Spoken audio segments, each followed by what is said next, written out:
Salvo भैष्मी विवाहे यदुबलविजितश्चन्द्रचूडाद्विमानम् विन्दन् सौभं समायी त्वयि वसति कुरूंस्त्वत्पुरीमभ्यभाङ्क्षीत् प्रद्युम्नस्तं निरुन्धन् अखिल यदुपडैर्न्यग्रहीदुग्रवीर्यम् तस्यामात्यं द्युमन्दं व्यजनि च समरः सप्तविंशत्यहान्दः.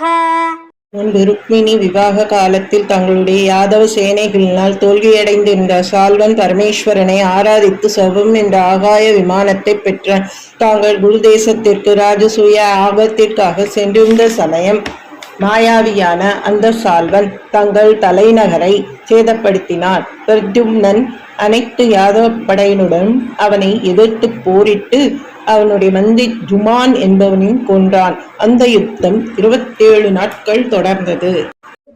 தாவத்வம் ராமசாலி त्वरितमुपगत खण्डित प्राय सैन्यम् सौभेशं तं न्यरुन्धा स च किल गदया शार्ङ्गमभ्रंशयते मायातादं व्यहिंसीदपि तव पुरतस्तत्त्वयापि क्षणार्थम् नाज्ञायीत्याहुरेके तदिदमवमतं व्यास एव न्यषेधीत्.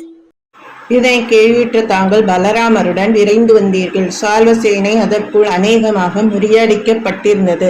சோபத்தின் அதிபதியான சால்வனை தடுத்து நிறுத்த அவன் தன் கதையினால் தங்கள் சார்கம் என்ற வில் தங்கள் கையினின்றும் நழுவச் செய்தான்.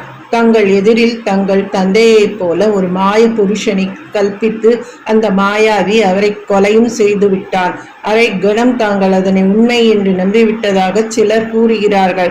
ஆனால் தங்களுக்கு அப்படிப்பட்ட நிலை ஏற்பட்டதாக வியாசரே ஒப்புக்கொள்ளவில்லை.